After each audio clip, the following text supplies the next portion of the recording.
A regular column in this magazine is called Wealth Creation. The column's idea is to explore the sources of wealth creation within an economy on a macro level, and, by extension, for those on the rich list.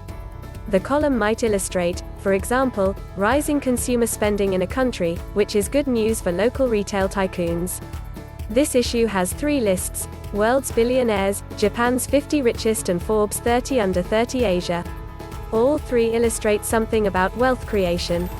The World's Billionaires list is notable this year because it tracked wealth creation over the 12 months to March 2021, while the pandemic was in full force worldwide.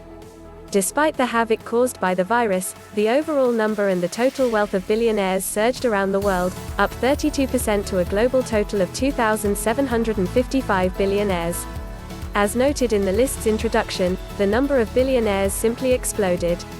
Moreover, their aggregate net worth rose by 64% to $13.1 trillion. The Asia-Pacific region is now home to 42% of the world's billionaires, more than any other location, including the US, which long held the pole position but now is no.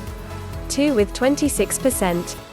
On top of that, Asia-Pacific's billionaires are also wealthier, in total, than those in the US, $4.7 trillion versus $4.4 trillion. To be sure, this rise in the number and wealth of the ultra-rich during a global pandemic will engender endless amounts of consternation, notes US Forbes Chief Content Officer Randall in his essay in this issue.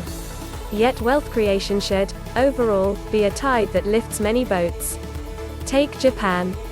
Its years of stagnation, dubbed the lost decades, starting in 1991, seem finally to be coming to an end.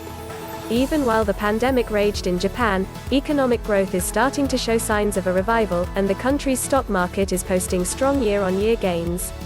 A slew of new wealthy in Japan have emerged, with 5 new entrants making it onto this year's Japan's 50 Richest list. 4 have fortunes that are self-made. That trend is worldwide as well, with the ranks of self-made billionaires far outstripping those with inherited wealth. In other words, the global wealth creation system has tipped in favor of those who achieve it by dint of their own efforts within their lifetimes. And then there's Forbes 30 Under 30 Asia list. It has evolved to become something of an early warning system for wealth creation, such as Forbes 30 Under 30 Asia alumna, class of 2016, Melanie Perkins from Australia, whose design software firm Canva is now valued at $15 billion. This makes Perkins a billionaire with an estimated net worth of $2 billion. The Forbes 30 Under 30 Asia list has many building companies, and creating wealth.